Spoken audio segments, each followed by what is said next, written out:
Hello and welcome back to my channel. My name's Jodie if you haven't been here before. So today I'm hoping to just get a few little jobs done in the vegetable garden, just a little bit of pottering. So far I have already put some bags on my capsicums that are growing just to protect them from the Queensland fruit fly. I'll show you that in a minute when I get over to that bed. And now I'm just going to start planting a few more plants. I've got some beans with me. These are the Royal Burgundy bush beans, and I'm planning on interplanting these between the spinach that's in this bed. And then I also have some pumpkins that I've started. I've got 3 different varieties and they're going down in that far bed to hopefully spill out over the edge and make lots of pumpkins. Not sure what else we'll get done. Probably need to pick a few things. This silver beet is looking lovely, so maybe I need to find a recipe to use that in this week, as well as there's probably a few snow peas hanging around, and I need to check all of the broccolis again for aphids. I've already found aphids on one of the Asian greens this morning, and I want to make sure I get as much of this broccoli as I possibly can. So time to go and check all of those once more. If you haven't seen the Mozzie, if you haven't seen the video about my really annoying aphid infestation on my broccoli, I'll put the link to it here. But basically aphids took out most of my broccoli crop, and so the few that I've got left I'm really wanting to baby along to try and get something. Anyway, let's get into it. So these are the beans that I have to plant here. I decided to grow these inside to this point to try and get a bit of a head start on the crop, and also just to see how they do. I have always grown my beans from direct sow because that's what you get told that you're supposed to do. And I thought, you know what? I'm just going to try and start some and see how they go. It's worth a shot. If they don't like it, then I can just replant. If you don't try it, you'll never figure these things out.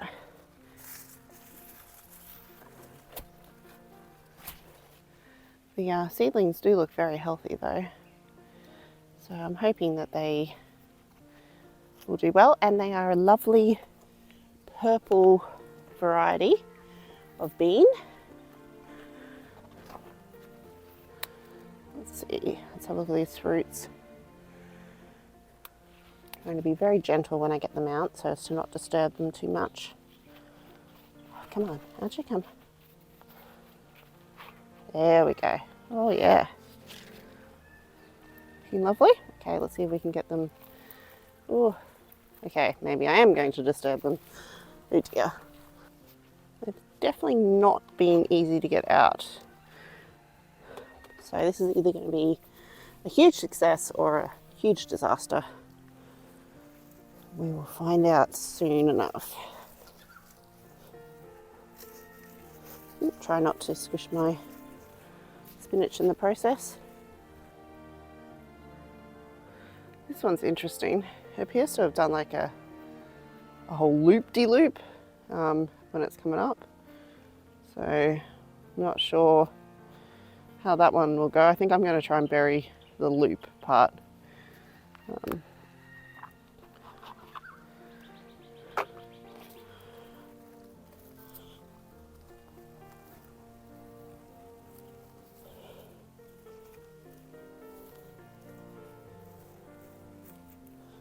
So these are the other bush beans that I have planted. I soaked these seeds on the same day as those seeds. And then these ones I also pre-sprouted before I put in the ground. I think we planted these out here about, I'd have to look it up, but maybe 5 or 6 days ago. And they are all starting to germinate. This one's the one that's furthest along. And then I can kind of spot all of them. So there's one there, that one, this one over here is about to pop up. So about the same time frame really to do pre-sprout and stick out here in the ground versus start indoors under lights.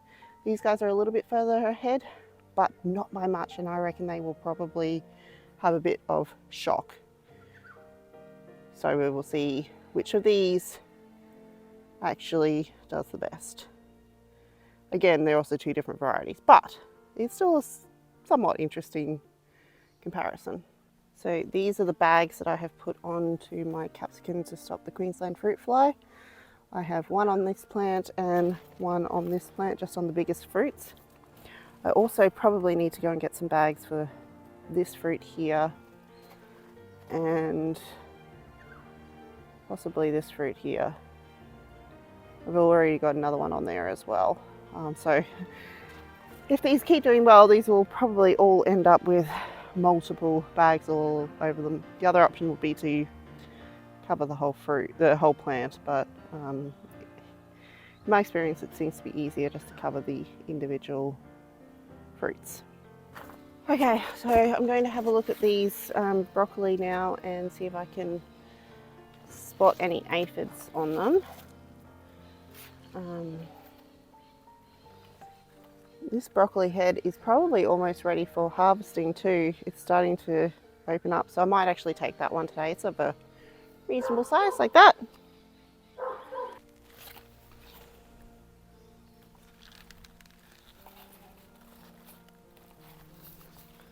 So now I'm just looking under all of the leaves, checking for aphids.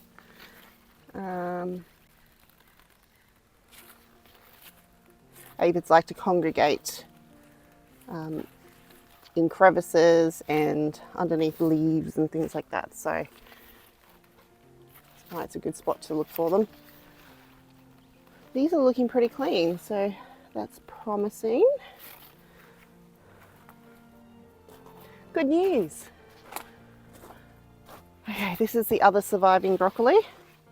Again, pretty good head on this one. This one I reckon has probably another day or so before we can harvest that one. And this is the bed where I found the aphids on the Chinese greens on this plant here. So I'm going to give these broccoli a very thorough looking over. Okay, it's looking pretty good. I did spot a couple of individual ones, which I'm going to squish when I find them again. I probably should have squished them first time around. Oh, there they are. Okay. Okay.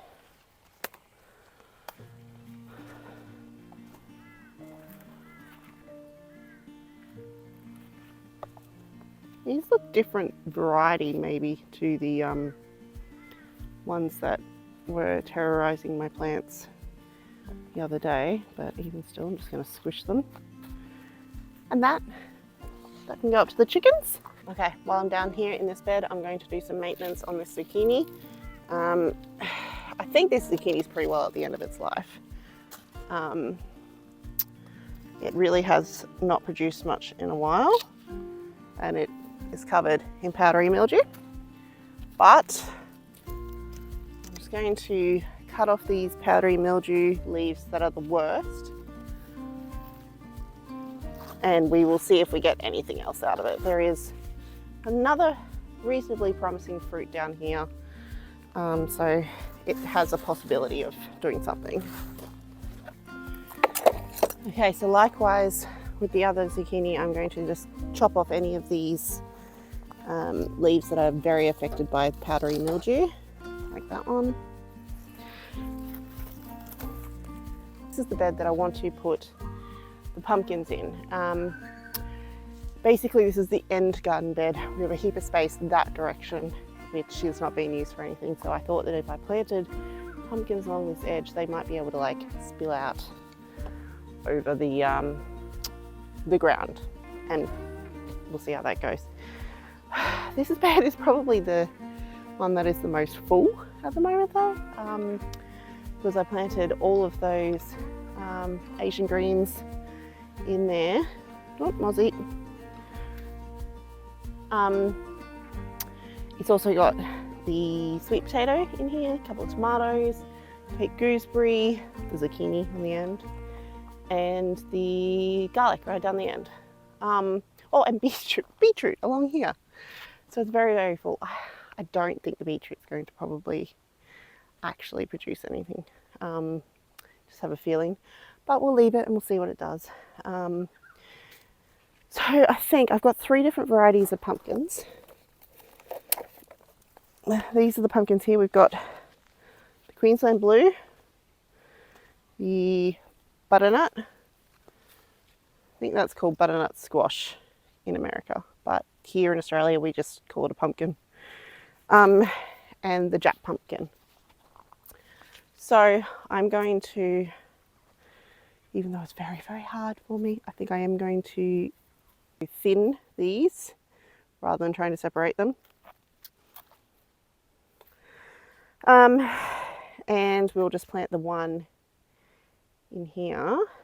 So I think I'm going to go between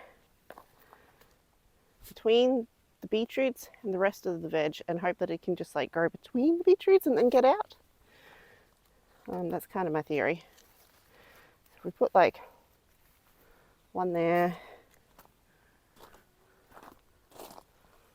one here somewhere, and one down here. And there's a few of these greens that I actually want to harvest today anyway because they are starting to bolt. We've been getting, in the last few days, temperatures in the range of 27 to 29 degrees. So all these cool weather crops are like, it's too hot.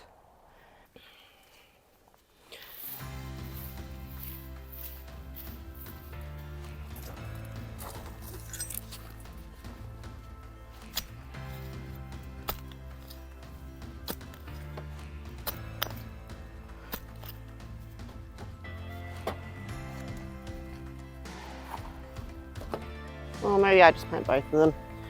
I'm gonna see what happens, eh? Actually, now that I think about it, you can sometimes plant pumpkins in hills, can't you? With multiple seeds per hill. So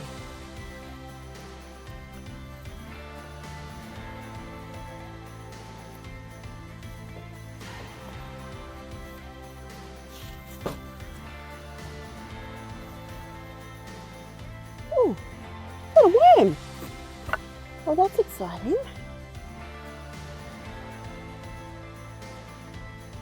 Got an earthworm in the garden bed. Oh, that's wonderful. Okay, we'll put him back. So this is one of the pak choys that I'm going to harvest today because it is bolting. You can see the flower starting in the middle there. So I'm just going to pull that out.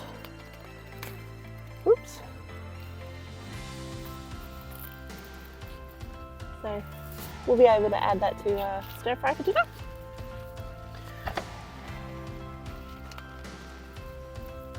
One behind it looks fine at the moment, but it's just given us a bit of extra space.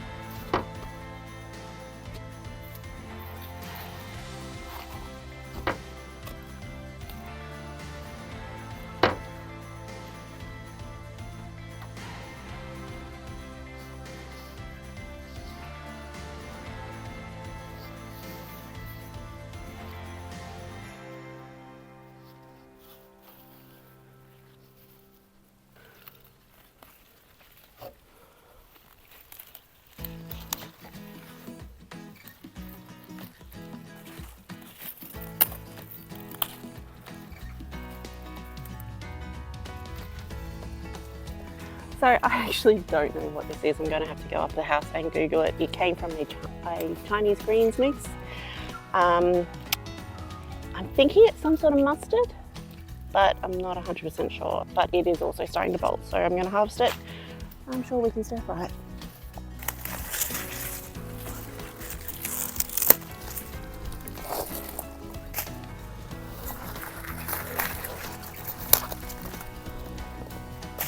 in there, one here, and put the last one down here.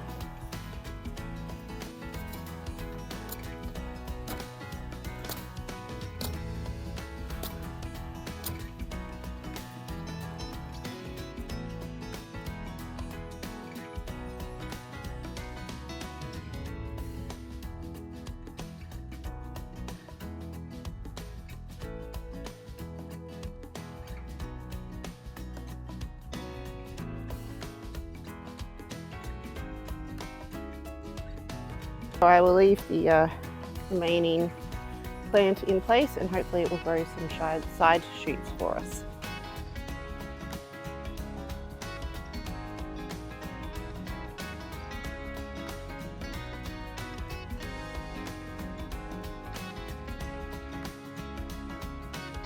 While I was here watering, I've just noticed that this yellow zucchini it's also got a reasonable amount of powdery mildew. So I'm just going to chop off the worst of the leaves. Don't really want to take any more because otherwise I won't have enough energy for producing the fruit. So it's kind of this balancing act, I guess, of not letting the powdery mildew take over, but also making sure the plant has enough leaves. And I'm just watering these beans in. Then we'll head over and water the pumpkins in. And then we need to go down to the orchard. Oh, while I'm down here, I should probably water the artichoke. So I'm going to do that next. Very carefully because the bees are very active.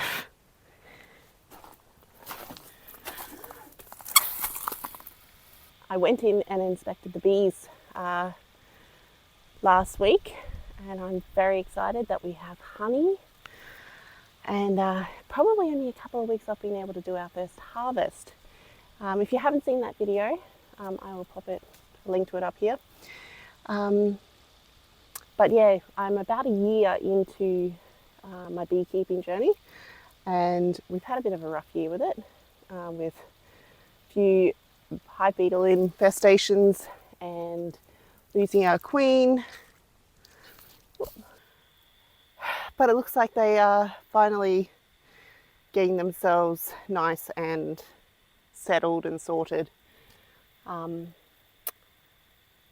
yeah, I'm really pleased with how it's going. Crouching down here because this is kind of the flight path for the bees coming out of the hive. And they tend to get caught in my hair. So I found that if I just kind of crouch down, I'm low enough that I'm not in their way. So I'm down in the orchard now. This is our nectarine tree. There are a couple of flowers that are still going, just like this one here. The majority of them, all over the plant, are all done. And I noticed a bird sitting on the tree this morning. And I don't want to lose the fruit that we have on here. And it's important that I protect it not only from the birds, but also from the Queensland fruit fly, because these will get absolutely destroyed by that insect. So what I'm going to do is to cover the entire tree with netting. But I'm very pleased with this, how it's all going. So this is only the second year that, of this tree. And last year it produced 3 little fruits, but they all got fruit fly before they were fully developed. So this year I was determined to be a bit more on top of it, and we have a lot more fruit developing already. So I'm going to put this net that I have purchased on the tree. Fingers crossed we can get a little bit of fruit off it. That would be very, very exciting. Nectarine is my favourite of the stone fruits.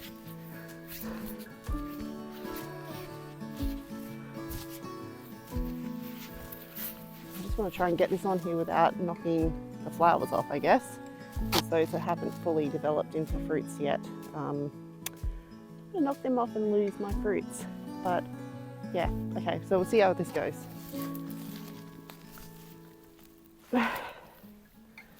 Okay, that seemed to go all right. So I bought a net that is actually too big for this tree, thinking that I could use it as the tree continues to grow. So this first year with it, it might be a little bit awkward, but I'm sure we can make it work. Okay, and then it's got a tie down the bottom here somewhere. There it is. So that we can tie it up tightly against the trunk. I find this netting works really, really well on like tomatoes and capsicums and things like that. So I'm really hopeful that it'll also work really well for the nectarine.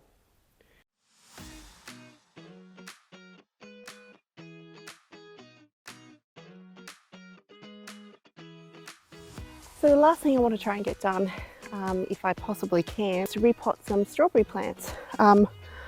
As you know, we've got this Mr. Stacky planter here that we have decided to make a strawberry planter, and I have it planted probably half out maybe with strawberries that I rescued from our failed strawberry patch. The rest of it is currently planted out with more just Chinese greens, pak choi, that sort of thing, just to fill in the space and get a little bit of extra use out of it while we were waiting for more strawberries. A friend has very kindly gifted me these strawberry plants here, as well as marigolds that apparently got into the container too. So we will be repotting these into this planter. I just need to find a few spaces, like there's one down here where the strawberry that I tried to put in here clearly did not make it. There's also some of these that are bolting so they can come out and we can put the strawberry in their place.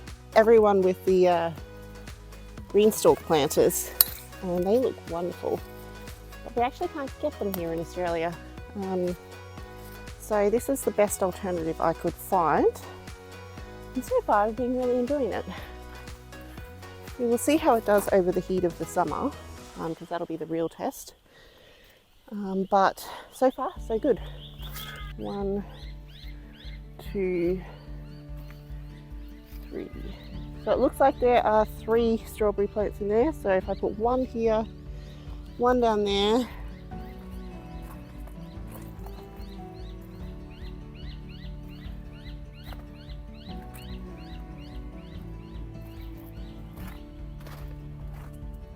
oh, this one's bolting too, so we will put the other one up here.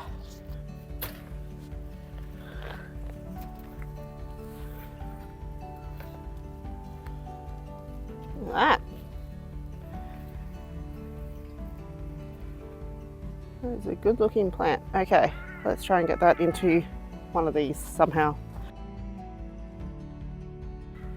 I should probably pull that strawberry off, but we'll see what happens. Now this one has got a strawberry on it, but I am going to pull this one off because it has been nibbled by something, so it's no good. So that one can go. We can go to the chickens because we've got our chickens now. So our chickens arrived this past weekend, which was very exciting. My 3-year-old daughter is absolutely smitten with the chickens, as are my husband and I. There'll be a video coming up soon, probably the one after this one, I would say, that is all about the chickens arriving.